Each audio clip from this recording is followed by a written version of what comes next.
Dobrodošli, dragi moji, na kanal Aurorine kuhinje.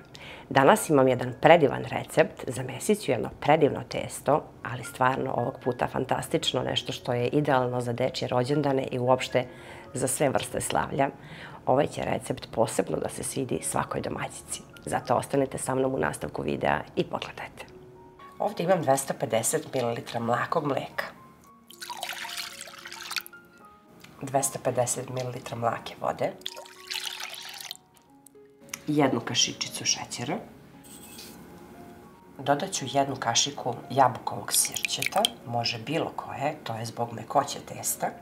Pripremila sam 650 grama brašna, pa ćemo postepeno pomalo da dodajemo i da zamesimo jedno fino meko testo.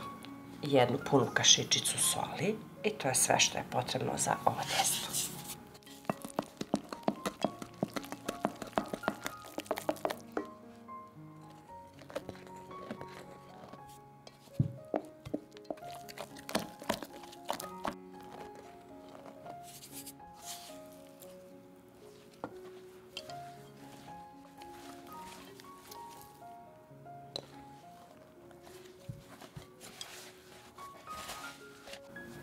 Potrošila sam 650 grama brašna za ovo testo, tako da nema potrebe više da dodajem.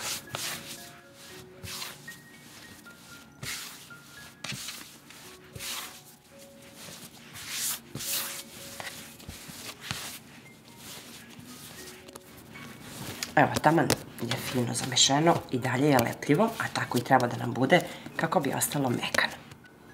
Stavit ću testo u vanglicu, ali ću da stavim jednu malu kašiku ulja. Ja stavljam maslinovo, a može i obično ulje. I čekamo 15 minuta da malo testo odmori.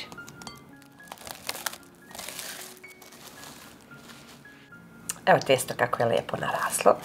Stavit ću preko stola, stavila sam brašno, pa ćemo da podelimo na 8 loptica.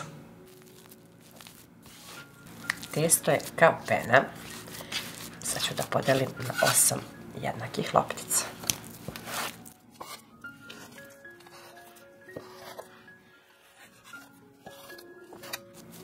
Oblikujemo loptice, pa ćemo da ih pustimo samo 5 minuta kako bi se lakše razvlačile.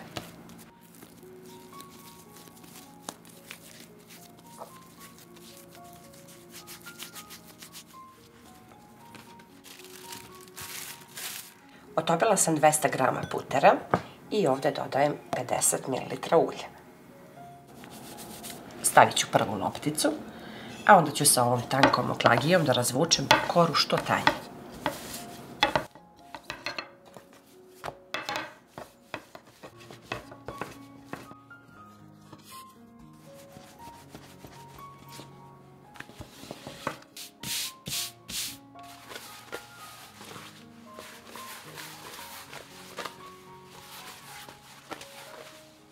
Evo kako kora treba da nam izgleda, samo je bitno da je razvučemo što tanje.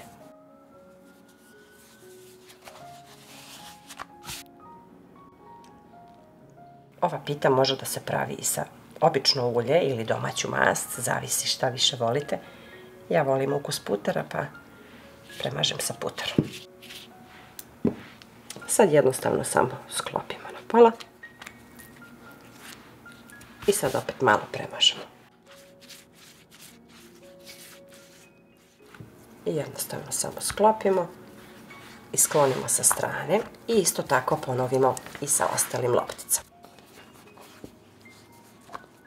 Sad kad sam dobila ovako male paketiće, imam ih ukupno 8, sad je potrebno da ih razvučemo kao jednu tanku koru koju ćemo da filujemo.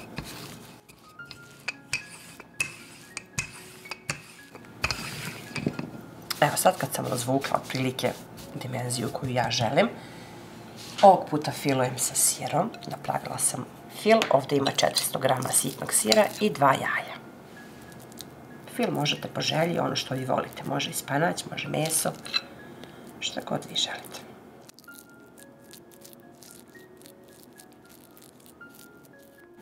I sad samo lepo umotamo.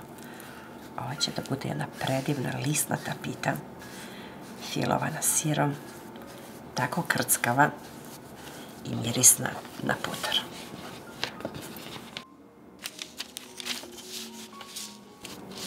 ređemo u pleh.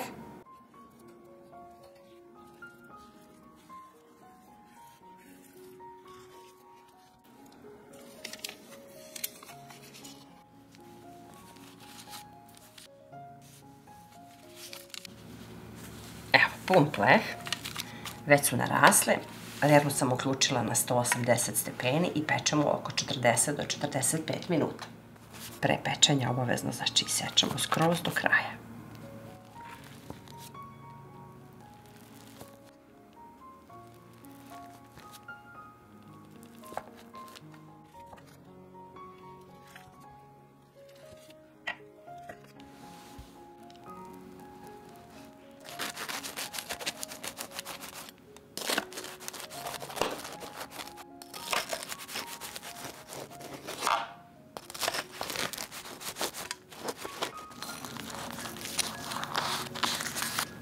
Sad možete da vidite ove predivne, male, sićušne pitice, ovog puta lisnate. Tako su ukusne i lepe. Punjene sirom. Pogledajte kako su one fine i vazdušnaste unutra. Tako su fine i simpatične. Možete da pravite i sa mesom, spanać. Mogu i posne da budu ukoliko ih premazujete samo sa obično ulje. Stvarno jedan predivan recept. Biće mi drago ukoliko budete probali po mom receptu i da mi pišete u komentarima da li ste zadovoljni. Idealne su za slave, za dečije rođendane pogotovo.